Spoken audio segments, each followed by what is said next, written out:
Okay, this episode we're going to talk about our meeting rooms that was used not only by the Rough and Ready, but it was used by other groups as well. We just came into the meeting room. This would have been the treasurer's desk. On the far side of the dais would have been the secretary's desk. At the stand, at the marble stand on the dais, would be the presiding officer, or which was usually the captain of the company. When I joined this organization, I was told that all these cane chairs, all these chairs that you see here, were purchased by the members. Lord help you if you sat in somebody else's chair. You'll notice velvet furniture, velvet cushioned furniture.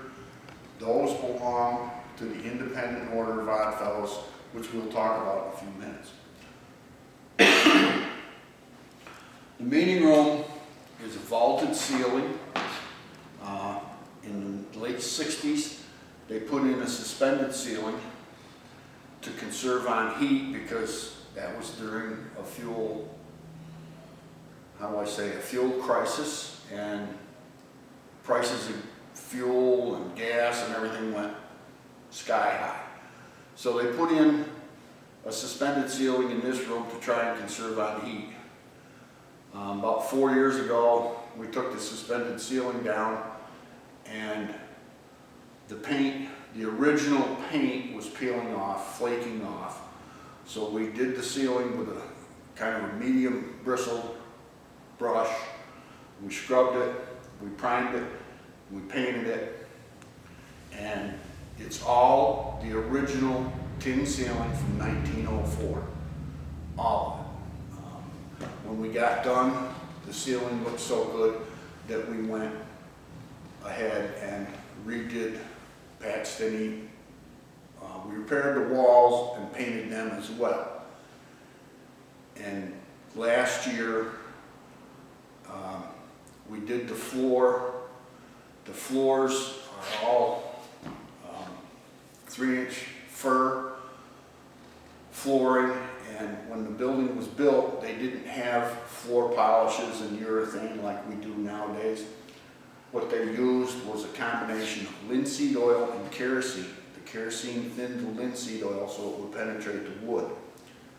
And over 100+ years,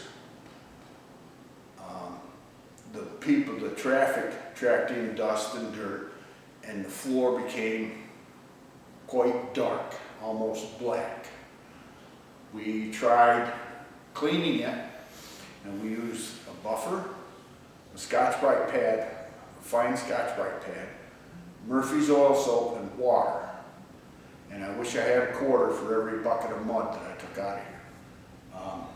When we got done, the floor, you could see the grain, you could see the boards, the separate boards. It was beautiful. So we decided we were going to get it urethane.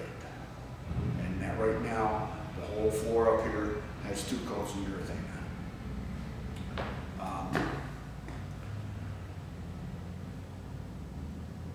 Okay, we talked about, I mentioned